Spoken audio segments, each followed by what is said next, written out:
right, I wanted to finish up here, first of all. I'll just put this up this way, because I only had a couple more slides left over from the last time we met that I didn't get to. Last time we met, we were talking about the aspects of Machiavellian virtue, the different pieces of advice that he gives for a prudent prince, a smart prince, to be truly virtuous. And this was the one that I didn't get to. A lot of these had to do with popularity in one form or another, winning the people over.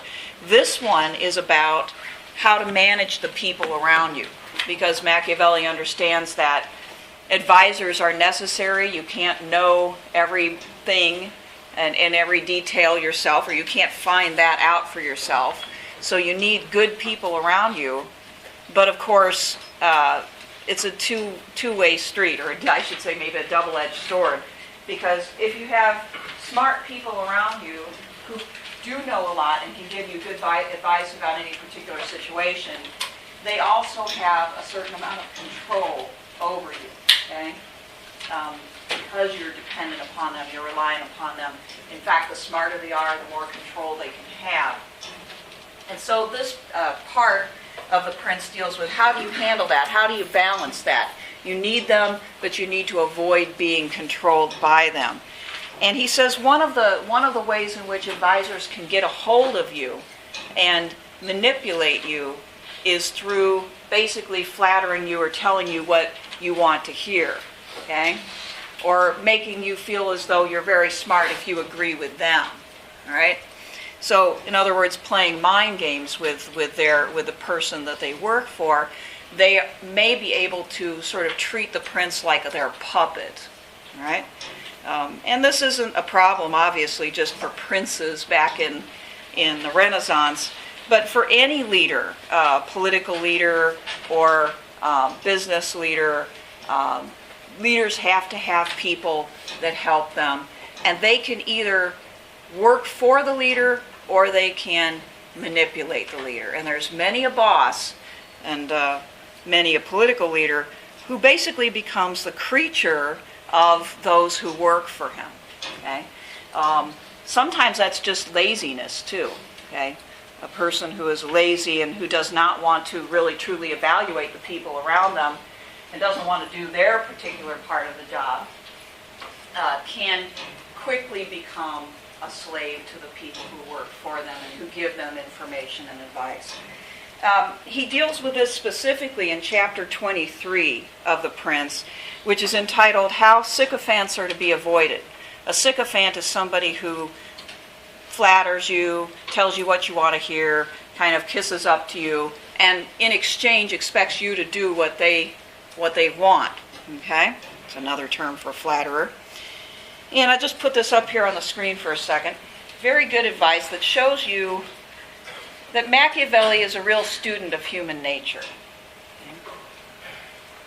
He says, my subject is sycophants who pullulate at court, which means they breed at court and multiply. Because, of course, if a prince is susceptible to flattery, more and more people will catch on to that and will turn to that tactic in order to gain influence. He says, for men are so easily flattered and are so easily taken in by praise that it is difficult for them to defend themselves against this plague. And in defending themselves, they run the risk of making themselves despicable. For there is no way of protecting oneself against flattery other than making it clear you do not mind being told the truth. But when anyone can tell you the truth, then you're not treated with sufficient respect. Again, that's the familiarity breeds contempt problem. So it's not, you can't just say to these people, don't lie to me or tell me what I want to hear, what you think I want to hear. Tell me the truth. I won't punish you. That's a little bit too open. Then you're basically saying to people who would take advantage, you can say anything you want to me. And then that can breed disrespect. So how do you balance these things? He says, a wise ruler ought to find an alternative to flattery and excessive frankness. He ought to choose wise men from among his subjects and give them alone freedom to tell him the truth, but only in reply to specific questions he puts to them, not on any subject of their choice. But he ought to ask them about everything and listen to their replies, then think matters over on his own, in his own way. His response to each of his advisors and their advice should make it apparent that the more freely they talk, the happier he will be. But he should listen to no one who has not been designated as an advisor. He should act resolutely once he has made up his mind, and he should cling stubbornly to his decisions once they have been made. Okay? So, I don't know how great of a solution this is, but this is Machiavelli's solution to the problem. Choose wise men from among your subjects. Okay? Tell them they can only talk about what you ask them to talk about, not any subject of their choice. And that kind of controls the information that you can receive and stops them, to a certain extent, from being able to manipulate you by coming to you with alarmist news or whatever in order to get you to do something. However, does anybody see a potential problem with this particular strategy for controlling these people?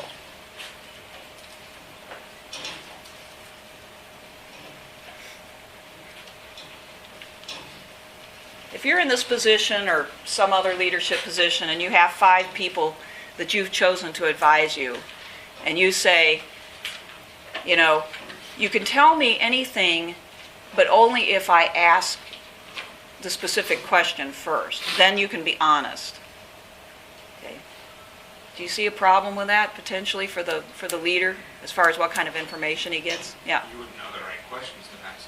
Not necessarily, right. Right. So you might put him into a position where he's got something he really needs to tell you that's very, very crucial to your future, but he can't because he'll be disrespectful since you haven't asked, right? So it certainly has its problems. I mean, there's nothing that is a substitute for real trust. And I think one of the problems that Machiavelli and thinkers like him have is that they assume almost zero trust, okay? Even amongst people who work very closely together. Sun Tzu does the same thing, as we'll see. And so if you're working with people that you literally can't trust, then you've got to try to figure out how to control them somehow. And any solution that you come up with is not going to be perfect. You're going to still have this problem of a lack of frankness in the case of these advisors. So perhaps this is the best he can come up with. He's certainly talking about being firm, okay? But when you ask them, you say, give me advice about this enemy. Is he about to attack? What do you think? If they say something you don't want to hear, Machiavelli is saying, at that point, you cannot get angry. You cannot punish them just for saying something that you'd rather not hear. That's the way that you guarantee they will be honest and tell you the truth about what they think and what they know. Okay? But it does have its pitfalls, and it comes down to the value of trust. Machiavelli and many realists live in the world where there just simply is no trust amongst people that you can rely upon. And that maybe is true. I don't know. But it makes it difficult, especially when dealing with those that are closest to you, that you really have to rely upon. No person can do this type of a job by themselves, whether it's a business leader, political leader, military leader, whatever leadership position. There's no way you can make these decisions all by yourself. Okay? So anyway, that's his advice. And of course, he's dealing with something that's very, very much a problem. I mean, that goes without saying. Advisors can quickly become actually the leaders. There's a book called The 48 Laws of Power out there that is, if you want to learn more about Machiavellian strategy and way of thinking, this book argues from the opposite perspective. If you're an employee or an underling and you would like to really be in charge of your whatever that enterprise is, okay, and you'd like to be the boss or the leader but not have the take the blame when things go wrong, you just make yourself indispensable to your boss to the point where he or she is not making any decisions and you're actually making them all. Then you're basically in charge without having to take the responsibility that goes along with leadership. Okay? Machiavelli is trying to avoid people like that, at least for the prince. Okay. By the way, Carrie, can you write some quiz questions? Let's do a quiz today. All right. So, let's see here. Get back up here. All right. So back to Sun Tzu, unless there's any questions about that last bit having to do with Machiavelli. Any questions? All right. Well, today I want to go through some of the core ideas that Sun Tzu brings us in this book. We started that the Thursday before break and got through the first chapter, which was packed with a lot of insights. And one thing that I'm sure you've noticed as you've moved through this book, Sun Tzu is a bit repetitive.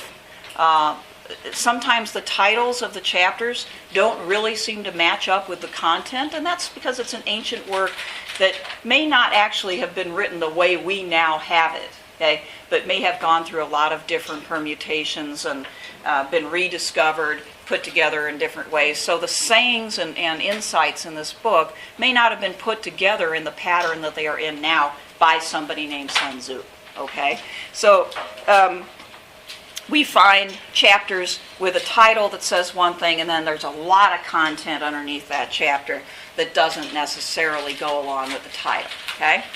But I'm going to try to move through the text kind of sequentially and just point out some of the insights that Sun Tzu provides us. We'll do the best we can. Because Sun Tzu is a bit repetitive, we may get a bit repetitive in discussing as well. These ideas pop up and then pop up again later, okay? Well, chapter 2 is entitled Waging War. And one point that definitely stands out in this chapter is the importance of moving quickly when possible. Sun Tzu understands that people become demoralized, they become disappointed especially when warfare drags out for a long period of time. It makes it more difficult and it makes it more expensive.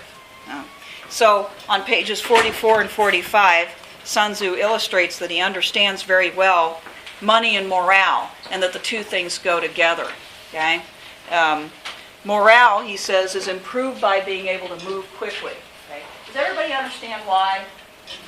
You know, what happens to people's morale, their mood, you might say, in any enterprise when it seems to drag on too long?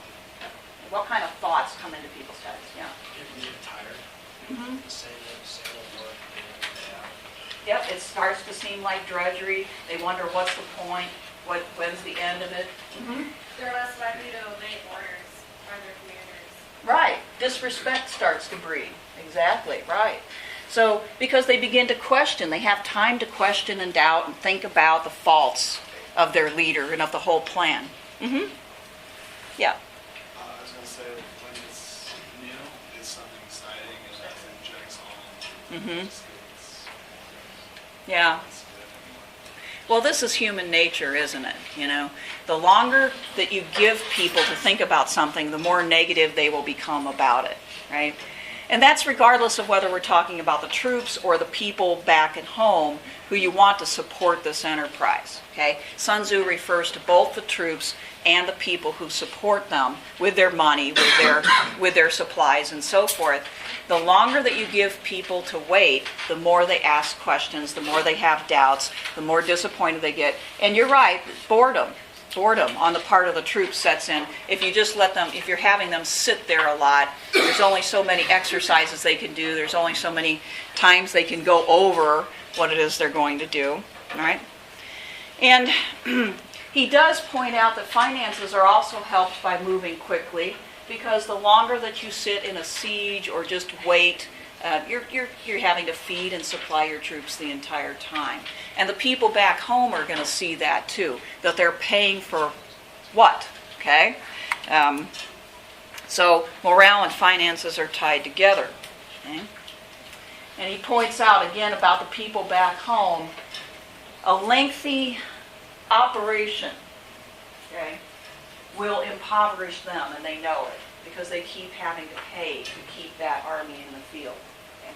Now, this was at a time, far removed from democracy. I mean, we know this now, that the longer that the United States is engaged in a particular military operation, these things happen with us. People start to question it. They start to ask, what's the end of it?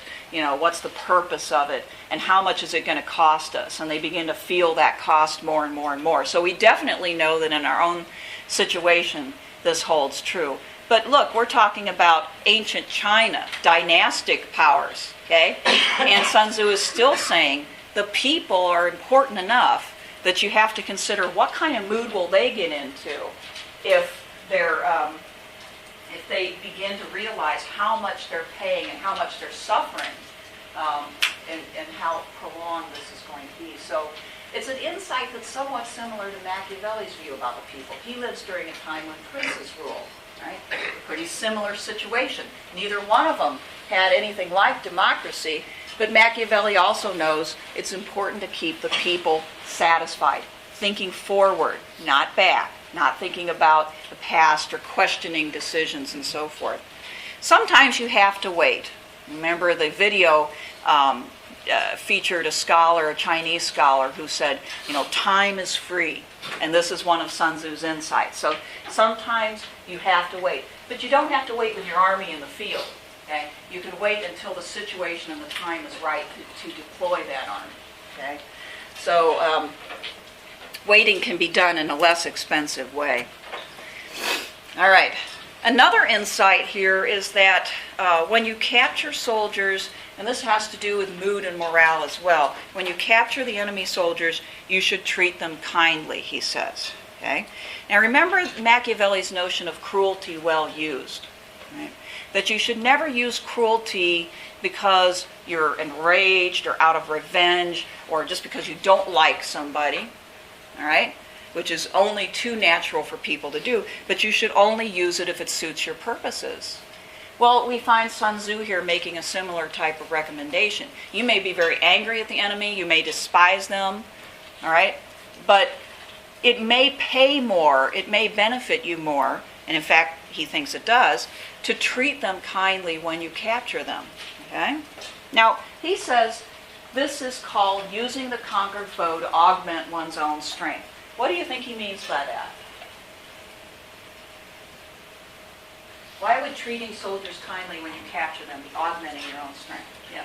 Well, by treating them kindly, especially in those types of conditions, those people are more likely when it's over to be more favorable of you. So even though you conquered the enemy, there may still be a large portion of people who don't like you. But by treating the captured soldiers kindly, after the conquering has been done, there's probably less of a chance of a uprising or more violence because you're such a tyrant. Yeah, you've got some goodwill there that could come into play later on. Mm-hmm. On top of that, if you kill all your captured combatants, then the next battle you're going to go into, after news is spread out, they're going to fight to the death. Absolutely. Because they know it's going to happen anyway if they get captured. Very good point. So they've got a hope. If you capture these people and treat them well, they've got hope that they're going to survive if they surrender. If they don't, then they're going to fight to the death. Very good point. Yeah. Anybody think of any other benefits that you can receive from doing this? Information. Absolutely, information from these people. When they realize that you're not going to kill them, there's going to be some people, and you treat them well, there's going to be some people who are actually going to convert. He talks about that later as well in this book, that they may actually decide to inform on their own side and help yours. And so that's always a possibility. Not everybody's going to do that, but there's going to be some within that group who just want it. Yeah. Anything else? Well, it really kind of throws off any sort of information that the enemy's giving out about what will happen. This is sort of the flip side of what you said, about what will happen to you if you get captured by these people, And that word probably will get back to the enemy's camps. And when they realize that they will not be tortured or killed, okay, this demoralizes them too, because the image of the enemy that most are going to present is of absolute evil. Okay? They're bad in every way. Right? So if you sort of throw a monkey wrench into that image, right, and it confuses and may demoralize your enemy. So again, it's going against your basic gut feelings, though, isn't it? Right? In this situation, a lot of people would either like to kill the enemy and not capture them, right? Or capture them and mistreat them, right? And Sun Tzu is arguing, you don't listen to your feelings, you always think about your ultimate goals. And that may mean doing the opposite of how you feel at that time. Okay? Similar advice that he gives here is it is better to win with as little violence as possible. Okay? Now, does that mean that Sun Tzu is a pacifist? Did anybody get that notion? No, I don't think he's a pacifist. He doesn't like peace for its own sake. So why would he give this sort of advice? To win, in fact, the best way of winning is with no violence at all. Because you're still going to lose anyways. You're going to lose your own soldiers. You're going to lose time, money, effort. So, I mean, if you don't have to fight and people just lay down, then that's much better than having to sacrifice your own supplies or whatever. Absolutely. It's much less costly, potentially much less time-consuming. So, of course, you want to keep as much of what is yours as possible. If you can find a way to win that doesn't involve, like you said, putting those things out there and losing some of them, then of course you should want to. Okay? Now, how would you do that? Can anybody think of a way in which you might be able to win a battle without actually fighting it or with as little violence as possible? There's probably lots of ways. Yeah. Kind of like in Cold War, maybe intimidate them or something like that. Okay. By propaganda or by spending, perhaps, like in the Cold War? Okay. Yeah. Diplomacy. Diplomacy, which can be used in all sorts of different ways. It doesn't have to be used sincerely, but diplomacy can throw people off and make them think that they don't have to fight. And meanwhile, you buy yourself time, or you accomplish part of your goal and put off fighting for another day. You know, there's all sorts of things you can do with diplomacy. Yeah. And it's kind of like you said, you can kind of trick them, like you pull up a huge army, and that'll kind of make them surrender. Right. So by frightening them, in other words, right, by making them feel as though it's hopeless and they can't possibly win anyway, they may just either retreat or surrender. Assassination. You kill one person or a very few people, and no longer, you know, they're at the very least, it's going to take some time for them to regroup, or they may just be thrown completely off of their project. Misinformation. Okay. Sending people in to tell them you're going to do something that you don't do. It may make them change their mind about whether they want to wage battle at this point. So there's a lot of different ways that you can work with politics, with selective use of force, negotiations. And I think Sun Tzu is advising, think about all of those strategies. Think about all of those means that don't involve an excessive use of force that you can use first, right? Now, or if you can't just use them, maybe think about how you can use these strategies in conjunction with the use of force to minimize how much force you have to use, right? Now, Sun Tzu knows that some generals want to display all of their skill in waging war, okay? And so they're going to be reluctant to try to use these types of strategies, okay? So he knows that he's battling, again, against feelings and against human nature to a certain extent, and asking people, think clearly, think about your goals only. What is the most efficient way to obtain them? Not what will make you the most glorified, what will make you feel like you have the most military skill, but what will actually achieve your goal with the least amount of cost, okay, in the quickest time. It's very similar to Machiavelli's view about how the prince should use force and when. Yeah. Use as little force as possible. If you can use deception, Machiavelli says, instead of force, you should use that, and for the same reason, because it doesn't cost as much, oftentimes doesn't take as much time. Who wouldn't want to try to control people through the use of deception instead of through the use of violence? Okay? It's more within your control as well, because once violence starts, to a certain extent, you're throwing the dice. You try to control it as much as possible so that you can win, but there's an element of uncertainty there that you can't remove from the equation. These are some of the ways that he suggests: sowing disorder and revolt inside the enemy's ranks. Okay? So pitting them against each other, spreading rumors, right? Frightening the enemy into withdrawing, which was one that you suggested. And that may mean just convincing them that they are facing an overwhelming force, right? Which you can do You have to figure out how to fake them out, in effect. Okay? He says, supreme excellence consists in breaking the enemy's resistance without fighting.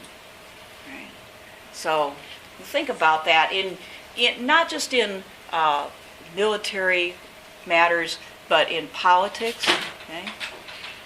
If there's an indirect way that you can win your political point or win a political campaign that doesn't involve direct assault, that may be easier, that may be the least costly way. Right? I think in the video they also emphasize this idea that the Western point of view tends to be that they want to display all of their abilities and talents. Remember that?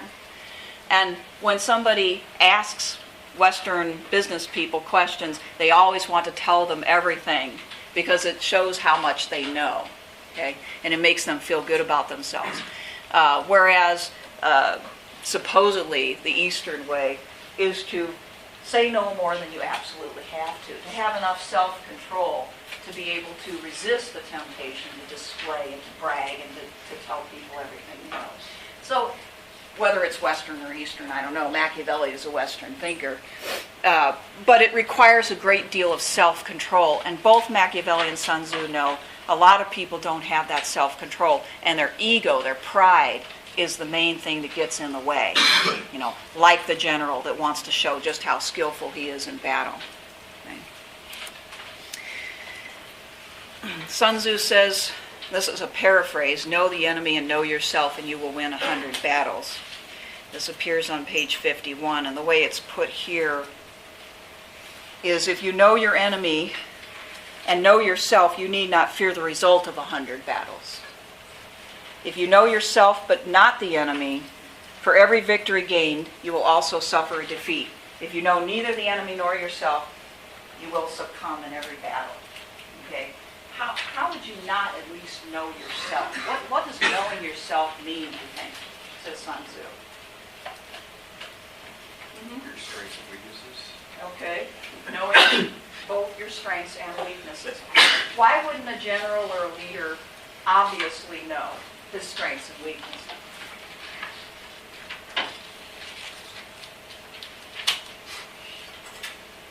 Mm-hmm. He gets overconfident of himself and his own army, so he thinks he can handle everything.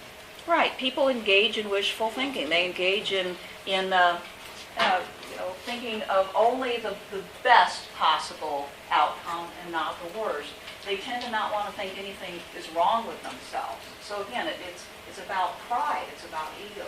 That's what blinds us. Now remember, Machiavelli says to the prince, right in his opening letter to Lorenzo de' Medici, that the prince can't really understand himself as well as somebody who's from down low in the valley looking up into the mountains. Because he says that somebody on low has that perspective that the prince doesn't have of himself. Why? Because the prince can't really think of himself objectively. Because he's the prince. He's in a position of great power. And most people, once they get into a position of great power, they think they're there precisely because they're geniuses, talented. They beat everybody else out for that position. Right?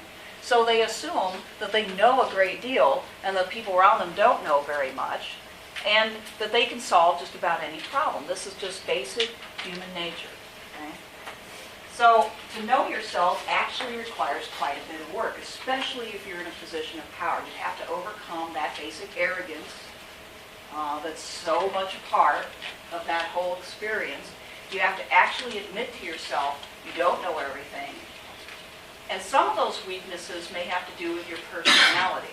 Okay? Think about that. What kind of personality weaknesses might a person like this, like a general, have that might lead them to make mistakes, especially if they don't recognize them? What kind of personality problems do people have that make them think less clearly and strategically than they should? Mm-hmm. Being prideful. Prideful, definitely. Just having self-love. Okay. Anything else? Being cocky. Okay. Being cocky, wanting to brag, show other people what you can do. Uh-huh. I just want to respond really quickly, just to get back at the other person and not just take the time to really think about it. They just start quick to react. Yeah, right. Somebody who doesn't take any time at all to think about, and there are many people like that. Decisiveness is good, but not rashness, right? There's a difference between decisiveness and rashness. The rash person reacts immediately. And part of the reason for that is another weakness that many people have, and that's too much emotionalism. They think with their feelings, okay? Whereas a person like this, the ideal leader, is somebody who checks their feelings. Mm-hmm. Somebody who always finds an excuse for failure beyond themselves. Okay. So in any given failure, there's always something that went wrong that was not dependent upon the person involved. Oh yeah, definitely. And many people do that. They want to blame somebody else. It's always somebody else's problem. The people who work for you, the troops that don't have enough skill or courage or whatever, not willing to take responsibility. Of course, a good leader takes responsibility. They're the people who make the actual decisions. Okay? Anybody think of anything else? Wanting to be loved, wanting to be liked, wanting to be popular to a great extent. I mean, popularity is important, and both Machiavelli and Sun Tzu realize that you don't want people to hate you. But if you're thinking constantly about popularity, there are many things that you can do which may not be wise for you. You begin to think about just pleasing people, and that's not a good idea. So hyper-emotionalism, a lack of strategic thinking ability, ego, pride. And, realists really expect a lot when they ask human beings to somehow control all of these aspects of their personality. Okay? Maybe more than people can actually deliver most of the time. It's an extraordinary person who can put all these things aside, really objectively view their own personality, try to weed out problems, and act totally rationally. So it's kind of an oddity of the realist way of thinking that realists you could argue, aren't terribly realistic in their expectations for what human beings can accomplish. They want people who are rational 100% of the time, think only of their long-term self-interest, are not emotional in any way, are able to detach themselves from everybody around them, okay? And not to care too much about what they think, etc. Okay? How many people do you know like that? Okay, most of you don't know psychopaths, but there are sociopaths are kind of like that, actually. Look up the definition of a sociopath on the internet. Anyway, another insight that he gives, it has to do more than just with numbers, but he introduces this insight by talking about the power of numbers or the weakness that comes from a lack of numbers. Which army is the largest, in other words. Okay? And what he's really getting at in that discussion is you really have to be able to change your strategies and change your way of thinking depending upon your realistic assessment of how powerful your forces are as opposed to the enemies. Okay? So this appears on the bottom of page 49, top of 50. He says it is the rule in war, if our forces are 10 to the enemy's 1, to surround him. If 5 to 1, to attack him. If twice as numerous, to divide our army in 2. If equally matched, we can offer battle. If slightly inferior numbers, we can avoid the enemy. If quite unequal in every way, we can flee from him. Hence, though an obstinate fight may be made by a small force, in the end it must be captured by the larger force. So in the end, numbers do matter. Okay? And to think that they don't will lead you into defeat. Okay? Now, from military history, some of you probably studied it to a certain extent, is every battle won by the greater force? It really isn't. Some of the most extraordinary battles have been won by sometimes a much smaller force. But the situations are always kind of extraordinary too. Either the terrain is perfect for that, or the weather, in the case of Agincourt, which I mentioned the other day, came in and saved the day. Do you want to rely on that? I think what Sun Tzu is saying is, for the most part, most of the time, it is better to have the larger force. Okay? But you also have to know what to do with it. But notice, again, he's asking a lot of self-control, an objective evaluation of your capabilities, and actually asking the general, if necessary, to turn away and not fight. Again, checking your ego, checking your pride at the door. And if you see that the enemy greatly outnumbers you, you still should, even if you think that you've got a lot of talent and ability, you still ought to think about retreating at that point. Not to defeat, but to wait until you have a better situation in which to fight. Okay? And I suppose that's probably difficult for some to do. All right? So an objective assessment of your capabilities again. All right. He says, first, secure yourself against defeat. First, you do the conservative thing. You make sure that you're not going to lose. Okay? This is the part that you can control yourself. You don't put yourself into situations where you risk losing. Okay, this seems pretty conservative. Then he says, look for an opportunity to defeat the enemy. And this is a great insight in the way that Sun Tzu thinks. Okay? The opportunity to defeat the enemy is provided by the enemy himself. Okay? What does that mean? Anybody want to try to explain that or give me an example? Well, they're going to slip up at some point, so you just have to be ready for that to capitalize on mistakes that they make. Yeah. And he gets into espionage later, and that's partly why espionage is so important. You've got to be looking for that opportunity in which they slip up somehow. When they make a mistake, that's when you can take advantage and when you should take advantage.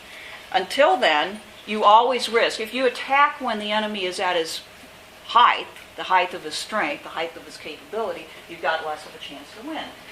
Again, people in the video said, well, this is an aspect that Western thinkers don't like about this way of thinking, because they think it's not manly or courageous enough to say, we'll wait until the enemy screws up and then take advantage of it. We won't frontally attack when they're at their prime.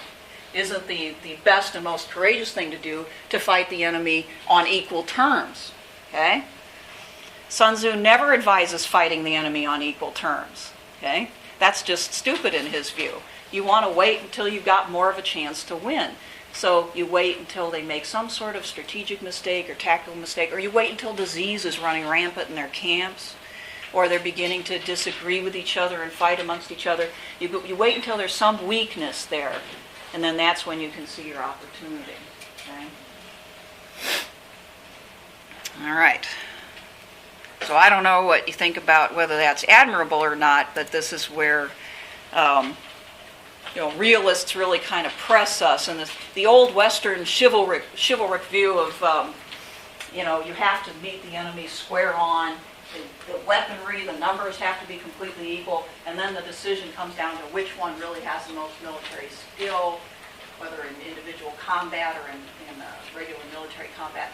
This is not something that Sun Tzu or Machiavelli, for that matter, would recommend. That seems kind of silly. Okay? It's not really about displaying your talent, it's about winning. Remember, realists always emphasize the goal, not the means. Right? So he says to avoid defeat and to win battles, you have to engage in very skillful planning. Okay? He says some leaders expect victory to come without planning. Again, they lack humility, don't they? If they say to themselves, well, we're just so strong and great, we will win no matter when or where we meet these people, arrogance has taken over. Planning is extremely important. And he says something that doesn't make any sense at first. He wins his battles by making no mistakes. Well, it's kind of hard to make no mistakes whatsoever. But this is what he says. He says, hence his victories bring him neither reputation for wisdom nor credit for courage. He wins his battles by making no mistakes. Avoidance of mistakes establishes the certainty of victory, for it means conquering an enemy that is already defeated. Okay? Well, think about that. If you plan well enough, supposedly you can know the outcome of the battle before it begins, based on your knowledge and your planning. Now, I say you can never know that 100% of the time, and I don't know if Sun Tzu actually fully believes that based on what else he says. But he wants to emphasize the importance of planning here. Don't take anything for granted. You know, a lot of mistakes are made by taking things for granted. I mean, I'm sure you can think of instances in the sports world where teams get defeated that took for granted. Okay, I'm in the dangerous territory now. and you know, the coach always says, you can't take anybody for granted, right? You got to treat every single team that you meet as though they're your number one worst threat. And if you don't, that's sometimes when defeats happen. Okay. Planning involves both direct and indirect tactics. And there's a chapter in this book that has to do with what's called energy. And this may have gotten a little confusing, okay? Because when we think of energy, we think of almost a mystical force, you know, that you might obtain by doing meditation or some such thing. But when he discusses energy within the army, he's talking about how well it really works together as a unit, okay? So communication is key. And he gets down to brass tacks about this, you know. If the commander says something but it isn't quickly relayed, and that relay system isn't firmly established, then you lack that energy because that command doesn't get down to the people who really need to hear it ever, or at least not fast enough. Okay? So energy is partly good communication, and that has to be planned in advance so that they know how to communicate even under the worst conditions. Okay? Multiple channels of communication to deal with whatever contingency. Cohesion and morale are very important to energy. Okay? People need to be receptive to what the commander says, and they'll only be receptive to it and obey it if that morale is good. And he's been talking about cohesion and morale throughout the book. Self-control of the commander and those who follow is a part of that energy as well. So we get this vision of a unit that works seamlessly together, okay? And there are no breakdowns in communication, no breakdowns or dissent, all right? Now, if you have this type of energy, if you have this type of control of your army, this is when you can do this, all right? And this is kind of this exemplifies the pinnacle of this way of doing things that Sun Tzu advocates so strongly, okay? Of putting aside your feelings and your pride and just doing what it takes to win. He says simulated disorder postulates perfect discipline. Okay, what does he mean by that?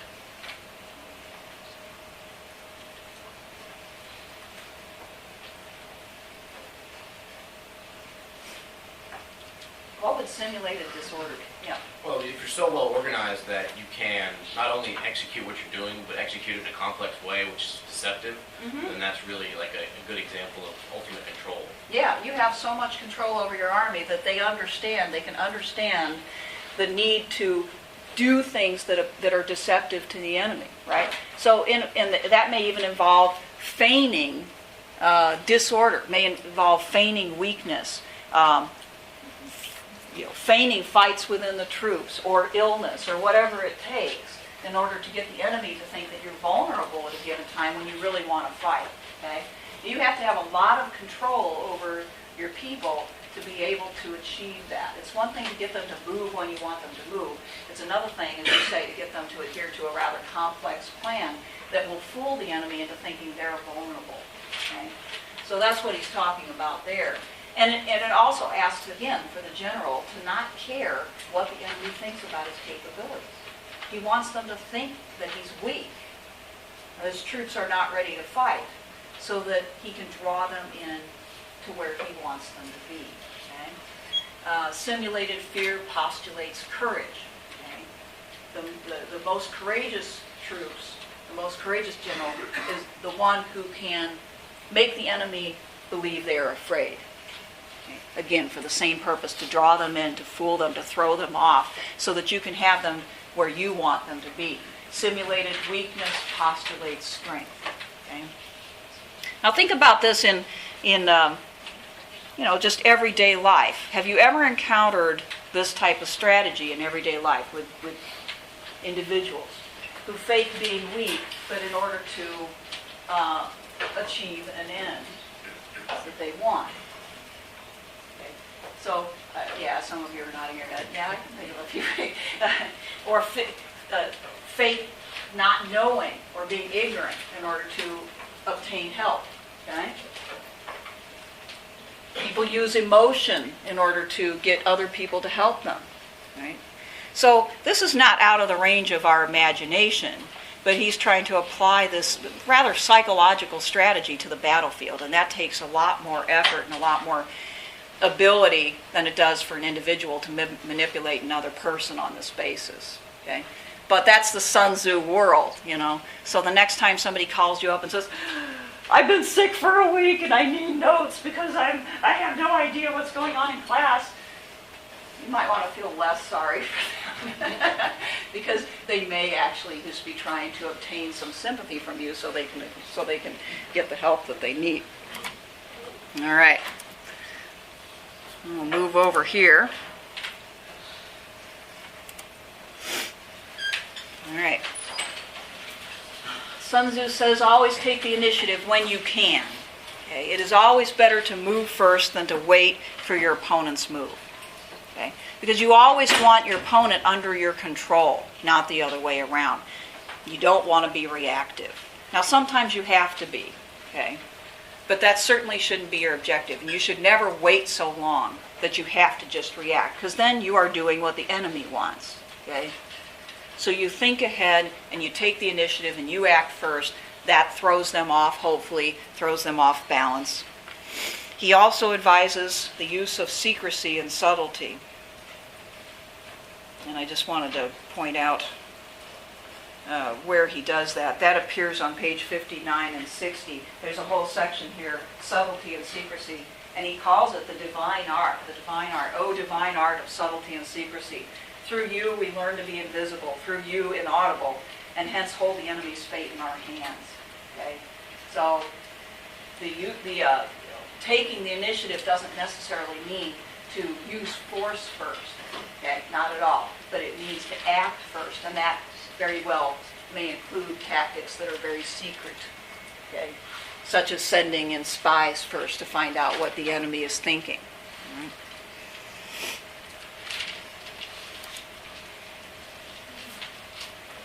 Studying moods. Again, he's getting into psychology, and I just wanted to point out a spot on page 67 where he deals with the psychology of troops, which you could enlarge to the psychology of groups of people in general. He says, a whole army may be robbed of its spirit. A commander-in-chief may be robbed of his presence of mind.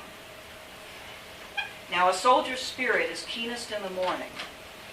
By noonday it has begun to flag, and in the evening his mind is bent only on returning to camp.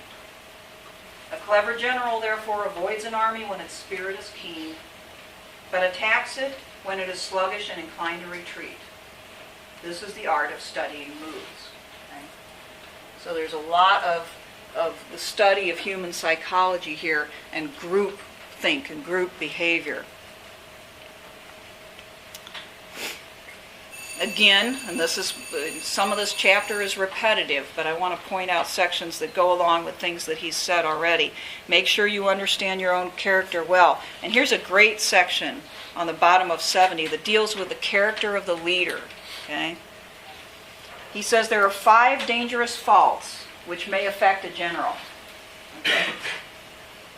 Recklessness. Remember we talked about rashness. It's the same thing. Recklessness, which leads to destruction. Acting before you think. Cowardice, which leads to capture. That's obvious. A hasty temper that can be provoked by insults. Now there's a good way to get your enemy to do what you want. If he's susceptible to insults, okay, and you can make him angry, then you can trigger his anger whenever you want to. Okay? And again, on the personal level, think about this. You know, how often if somebody has insulted you, have you just blown up, you know, and leveled them somehow? Okay? Have you ever thought that maybe you're doing exactly what they want? Okay? So again, he's asking for a lot of self-control. A delicacy of honor that is sensitive to shame. There's something that Machiavelli also cautions against, being so hung up on honor that you're unwilling to do certain things because they're beneath you. Okay? But we're talking about war here, okay, with the objective of winning. So you should not be so hung up on honor and what is honorable that you don't do certain things or you're incapable of doing certain things. Over-solicitude for his men, which exposes him to worry and trouble. Thinking too much about the comfort and the mood of his men. He has to understand these things, but if he becomes overly concerned about this, he can, in effect, spend too much time thinking on it, and not enough on what he wants to do with them. He says these are the 5 besetting sins of a general, ruinous to the conduct of war. So there's some good stuff there, things to avoid. And then again, understanding the character of the troops. Let me just put this up on the screen for a second here.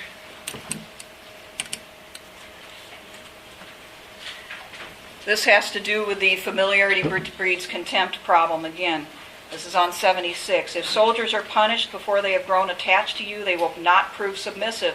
And unless submissive, they will be practically useless. So in this case, it's a concern for morale, right? And if you're harsh before you establish that respect, that mutual respect, you may never get it. You may never get their obedience. But if when soldiers have become attached to you, punishments are not enforced, then they will be useless. That's when you can breed contempt. Okay? If you say you've got rules and penalties follow, okay, but you don't follow through on those penalties, then they don't respect you.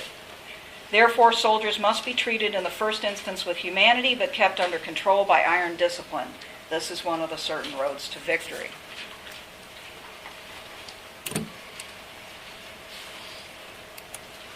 Okay. This is just another spot where he deals with subtlety and secrecy, deceiving the enemy. So you just might want to make note of it. Placatory words means, trying to obtain peace, diplomatic language. And increased preparations are signs that the enemy is about to advance. Violent language and driving forward as if to attack may be signs that he will retreat. This is pointing out that your enemy may be thinking along the same lines as you, and that adds a layer of complexity to strategy that makes it that much more difficult to actually control the situation. But think about this, and this may be another one of those places where we see a flaw in realism. Okay? A thoroughgoing realist has to assume he's not the only one. In fact, a realist assumes that the enemy is just as clever, just as ruthless as he is. Okay? Which means he's just as likely to use deception. And so if you see your enemy preparing to negotiate, okay, like the Japanese were doing when they attacked Pearl Harbor.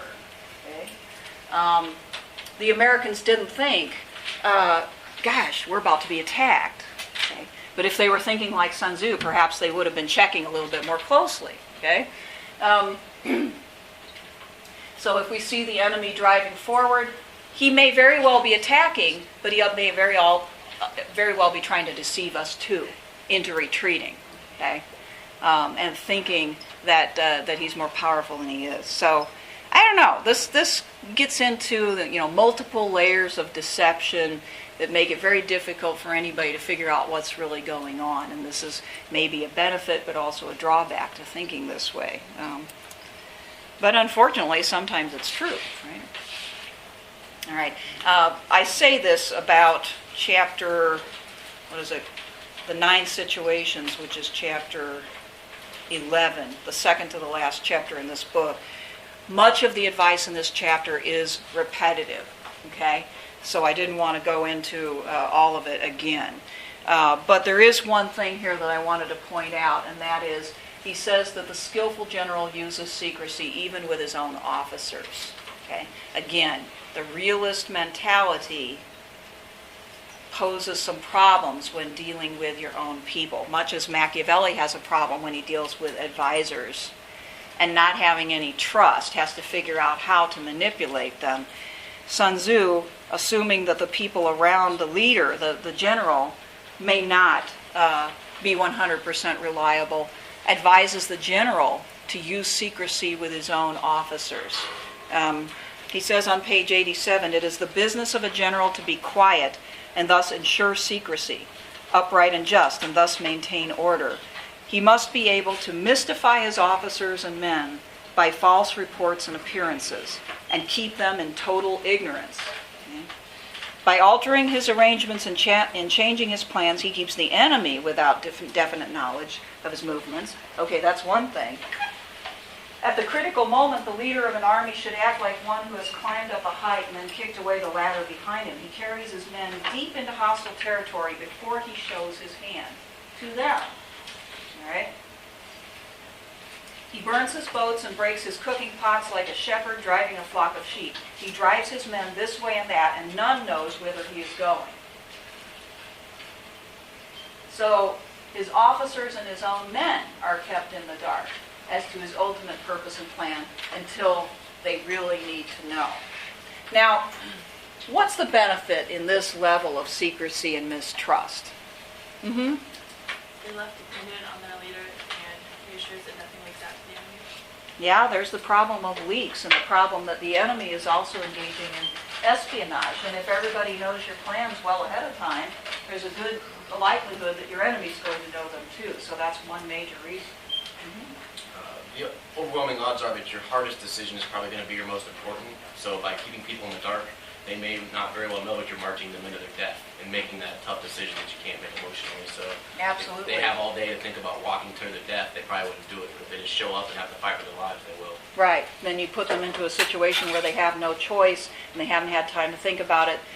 They're going to be there and they're going to be effective.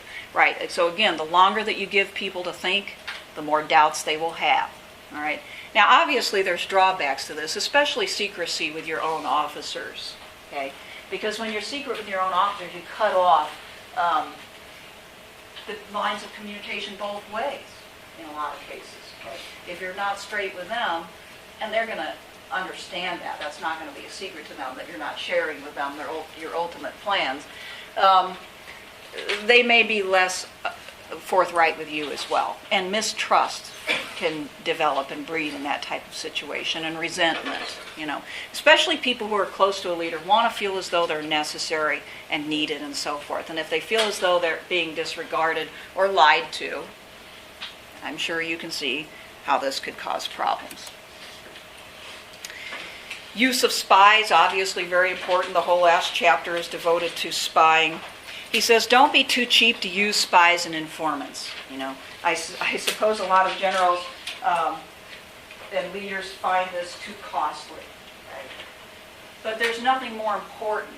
Okay? There's nothing more important than information.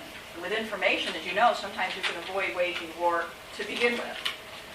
So he says you need to pay your spies well. You need to treat them well. Okay? He says what enables a good general to strike and conquer is foreknowledge. Knowing ahead of time how they're likely to respond, where their weaknesses are, all of those things we've already discussed. Okay, so this is not a place where you want to save money. Okay, of all the things. Now again, sometimes the reaction to this is spying is a type of lying. Okay, and it's wrong to do. But all countries do it, and I suppose the reason for that is because it can be very beneficial. But for Sun Tzu, there's no moral problem to this. Okay? But you do have to do it well, because if you don't treat your spies well, what's likely to happen? Yeah, they'll just become double agents or something like that, right? You won't be able to use them effectively. Okay? So for the most part, you reward them well and you treat them leniently. But there is one exception here, and that is the use of Do Spies, as he calls them. Now, these are people that you actually give misinformation to. You tell them something that isn't true.